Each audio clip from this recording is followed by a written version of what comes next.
Здраво, ова е 280-тото издание на Видеологија со Златко Ѓелевски, дигитален краток осврт за актуелни филмски остварувања, односно спонтана критичка анализа која е збир на први впечатоци илустрирани со подвижни слики.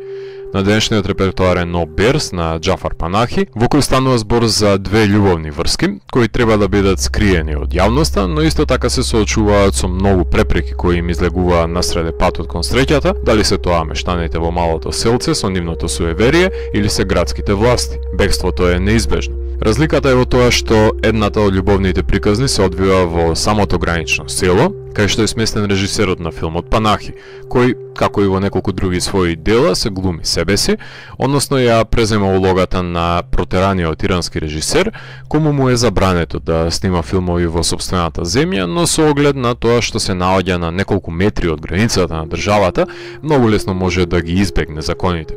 Тој се обидува од дистанца да го режира неговиот нов филм, во кој љубовен пар се обидуваат да избегаат од Турција за да може да бараат благосостојба на друго место, кај што нема да им бидат одземени правата, но додека се обидуваат да фати подобар интернет сигнал, го здобиваат неговото внимание локалните деца и возрастни и во еден краток миг надвор од рамката на кадарот фотографира љубовен пар. Таа беззначајна фотографија за Панахи станува двигател на действието на севкупниот филм, затоа што на неја се уловени селските Ромео и Јулија, односно девојка која не сака да биде со момчето од селото во договорениот брак и се заљубила во момче демонстрант кој присуствувал на сите протести во градот, кој ги добива симпатиите на Панахи затоа што забележува совесен млад човек во чиј што прогонителен живот можеби проектира дел од сопствениот прогон. Меѓутоа, без разлика дали сте го читале делото на Шекспир, знаете кои се епилозите на забранетата љубов за несудените љубовници, но тежината лежи во одлуката колку има удел Панахи со своето присуство таму или е само уште еден дојденец кој не се поклонува на нормите на заедницата. Тука настанува тој конфликт на погледи на светот, кај што Панахи е гостин во селото, каде старешините имаат наметнато своји обичаи и вредности кои се страни за него, посебно кога е вклучено суеверието од кое доаѓа и насловот на филмот. Панахи се согласува на селскиот норматив, меѓутоа каде и да оди, со себе понесува фотоапарати и со нив знае да предизвика побуна кај локалните мажи, станувајќи предмет кој ќе го предизвика конфликтот, без разлика на тоа што Панахи ќе ја избрише фотографијата од SD картицата, од него се бара да се заколне дека ја нема направено фотографијата. Но давањето на збор на Куран и давањето на збор во камера не согледуваат жителите дека за Панахи е сосема исто, затоа што филмот е неговата религија, но и тој чин го толкуваат како навреда и исмевање на нивните обичаи, така што кога атмосферата е загреана во местноста, режисерот е на мисловен крстопат дали воопшто може да промени нешто на подобро со неговото дестабилизирање на рамнотежата во местото, со присуството и пред се неговиот удел. Едиктот во селото гласи дека се комуницира со помош на озборување и дури на почетокот се измислуваат приказни дека Панахи ги шпионира селаните, дозволувајќи нивниот страф и незнаење да преминат во фантазирање за него, а неговиот посредник е тука да го ублажи јазот помеѓу, додека и самиот не му сугерира дека не е безбедно тука за Панахи. Впрочем, има дури и лингвистичка дистинкција помеѓу јазикот кој го говори Панахи, односно фарси, и тој на домородците, на кој Панахи не му е баш удобно да се изразува. Другата приказна која се паралелизира е всушност постмодернистички потфат, едно своевидно синема верите снимање на снимањето на метафилмот, во кој се обидува Панахи оддалечен од сетот да го режира делото за парот, во кој се прават напори Зара, глумена од Мина Кавани, да го напушти градот со нов идентитет, а незиниот сакан Бактиер, глумен од Бактиер Паниеј, да ја придружи која ќе може да обезбеди азил, разделба со која не сака да се помири Зара, која во даден миг се револтира и го крши четвртиот зид и се обраќа директно во камера за потребата на автентично и доследно прикажување на настан кој се има случајно во реалноста, кој смета дека не е доволно веристички прикажан во метафикционото дело. Втората приказна е помалку впечатлива за следење, барем за мене, се до мигот кога се наметнуваат постмодерните чинители, затоа што уличките кои наликуваат на секоја стара балканска чаршија, кај што е сместена оваа спречена љубов, склона на екзил, е прилично генерично и со ништо не се издвојува од останатите нереализирани филмски љубови во земја под режим. На тој начин и во овој филм Панахи фрла камен на режимот кој прави од народот колатерална штета со тоа што не може да бидат луѓето слободни во сопствената земја кај што се родиле. Сепак шверцерите во селото и шверцерите во градот не се од ист калибар.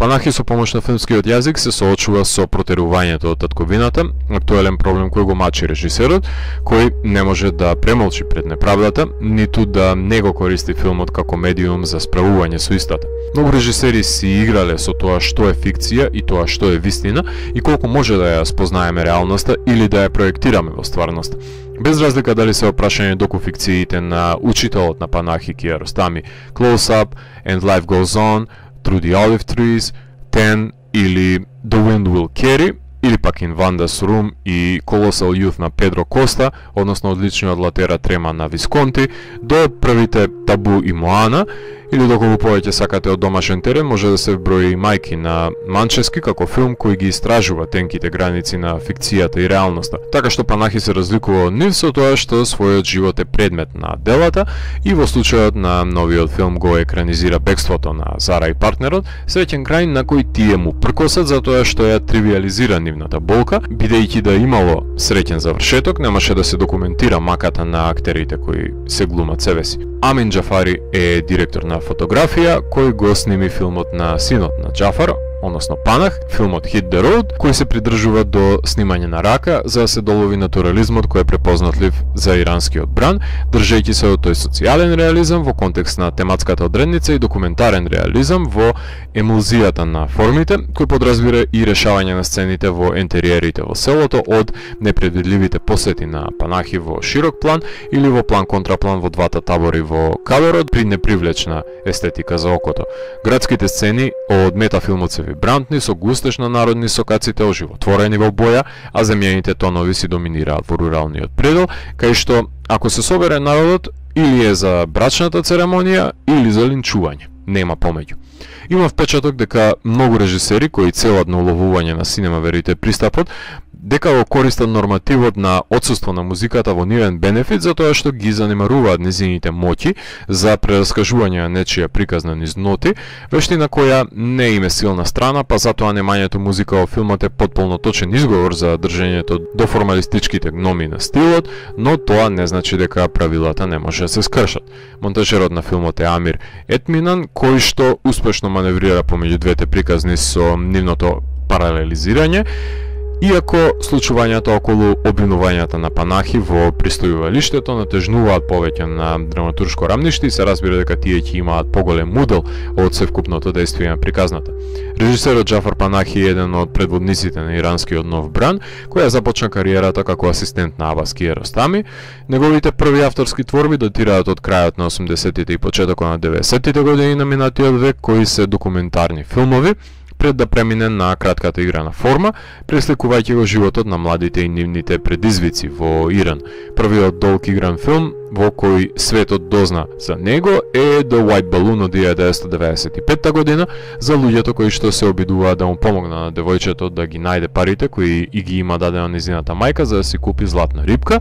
добитник на златна камера на Канскиот филмски фестивал. Филм кој ги отвора вратите на режисерот за големите филмски фестивали. Со наредниот негов долг филм од 1997 година The Mirror, филм за малото девојче кое се губи во Техеран, го освојува златниот леопард во Локарно, истата година кога го снима краткиот документарен филм Are They Cool. Во 2000 година го снима долгиот игран филм The Circle за начинот на кој се потиснати и дискриминирани жените во модерниот сексистички Иран, добитник на Златен лав и 5 други награди на фестивалот во Венеција, станувајќи првиот негов забранен филм во Иран, започнувајќи долгогодишната конфронтација со властите во државата, на кој не им одговара светлото во кое е прикажан животот во Иран, кој е пресликување на неповолната ситуација во која се наоѓаат жителите под режимот. Тоа не го спречи Панахи во 2003 година да го сними вториот забранет филм во Иран, односно долгиот Crimson Gold, во кој преку доставувачот на пица се обелоденуваат криминогените кружоци во Иран,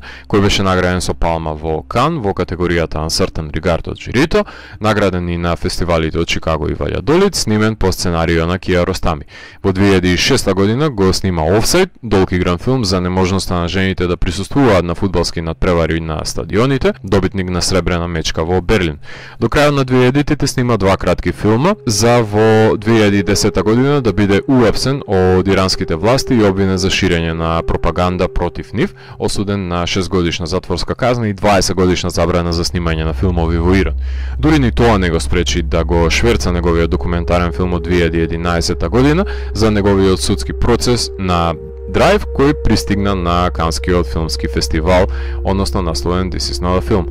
Подактивната забрана за снимање го режира во 2013 година Closed Curtain, долгоигран филм за саботниот сценарист кој се крие зад затворената завеса од светот, додека не се смести девојка која бега од властите во неговиот дом и му го промени светогледот. Филм добитник на сребрена мечка во Берлин. Забраната не го спречи да го сними во 2015 година неговиот нареден долг филм Такси, во кој тој самиот глуми таксист и со скриена камера ги снима интеракциите во неговото возило и на тој начин го портретира животот во Иран, добитник на златна мечка во Берлин. Несомнено дека Панахи е поактивен во неговата кариера за време на забраната отколку пред неа, снимајќи го во 2018 година одличниот Three Faces, филм за три актерки во различен стадиум на нивната кариера, добитник на награда за најдобро сценарио во Кан. Во 2020 година го сними краткиот Hidden за девојката на која е забрането да пее од незината фамилија, како и краткиот сегмент Life од одличната антологија The Year of the Everlasting Storm за неговиот живот во COVID пандемијата и разделата од неговата фамилија.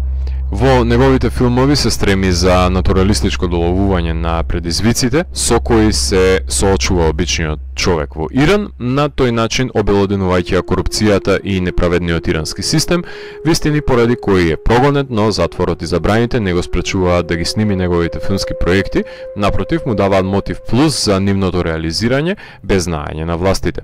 Спојни елементи на иранското со македонското село се нестабилната интернет конекција и мрежна покриеност, суеверие на стероиди и нема ти што тука да ни го кршиш лезетот. Филмот ја имаше својата премиера на Венецискиот филмски фестивал, кај што беше награден со специјална награда од жирито во отсуство на уапсениот режисер, а потоа започна обемна турнеја на фестивалите во Торонто, Цирих, Рејкјавик, Хамбург, Бусан, Њујорк, BFI, Чикаго, кај што беше награден со награда за филмска храброст, па потоа беше прикажан во Виена, Ваљадолид, го отвори фестивалот во Токио, потоа играше во Љубљана, Талин Black Nights, Palm Springs, Гетеборг, Софија. Не треба да бидете изненадени зашто овој филм не беше представник на Иран на Оскарите, туку другиот ирански представник од Венеција, односно World War 3, кој не ни дојде до кратката листа, а не пак до номинација. Јавност го дистрибуираат филмот. Филм за начинот на кој прогонетиот режисер од татковината наоѓа метод како да го прикаже конфликтот на индивидуата со општеството и неговите стеги, кои не му дозволуваат непречено да го вкуси блудовите на слободата, односно љубовта, како во двата случаи во филмот. Не плашете се, нема мечки во филмот. Ако морам да го евалуирам, тогаш No Bears од мене има 4 од 5. Доколку ви се допадна 280-тото издание на дигиталната архива Видеологија, лајкувајте го видеото, споделете го и следете го каналот. Последете и поснатите рецензии на виртуелната полица. И благодарам за вниманието. Поздрав!